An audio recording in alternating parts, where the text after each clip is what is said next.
Okay, before we move on, I wanted to talk about some pointers for a couple of these methods, for three of these methods actually: depth interviews, focus groups, and customer intercepts. If you're doing these types of things in a qualitative sort of way, that means you're interviewing people, you're asking them questions, you want to find out some specific things, and you also want to hopefully discover something new that maybe you weren't even thinking about. Maybe some new need that you could help solve or your client could help solve. So a lot of people go into interviewing, at least a lot of students do this. They will make a list of interview questions and then go ask those questions in a scripted sort of way. And I don't think there's necessarily any harm in making a script that might help you as like a crutch to get through an interview. However, I find it much more beneficial to create a list of things that you're trying to find out. When you start a depth interview or a focus group or a customer intercept, you start it casually. You say, how's your day been? You say, hey, I like that sweater. You compliment them, and you talk about, the chit chat, talk about the weather.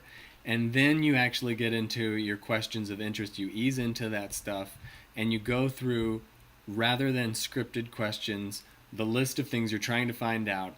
And every time you interview a new person, or you're with a new group of people in a focus group, or a new customer comes up for a customer intercept, you want to tailor the questions to that person in such a way that they will understand it.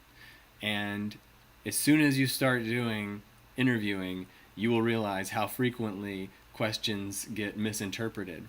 And the benefit of writing down what it is you're trying to find out rather than scripted questions is when they're done answering the question that you asked, you can look at your list and say, did they actually tell me the information that I need to know? And if they did, great, you can move on to the next piece.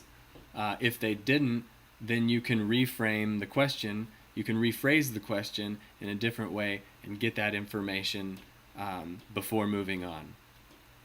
Another couple of quick tidbits is, with any of these methods, with qualitative research in general, you shouldn't fear changing up what you do as you go along. As you learn new information, you're going to want to ask different questions to the next person you interview or the next focus group you interview. It's completely fine to change your method as you go along.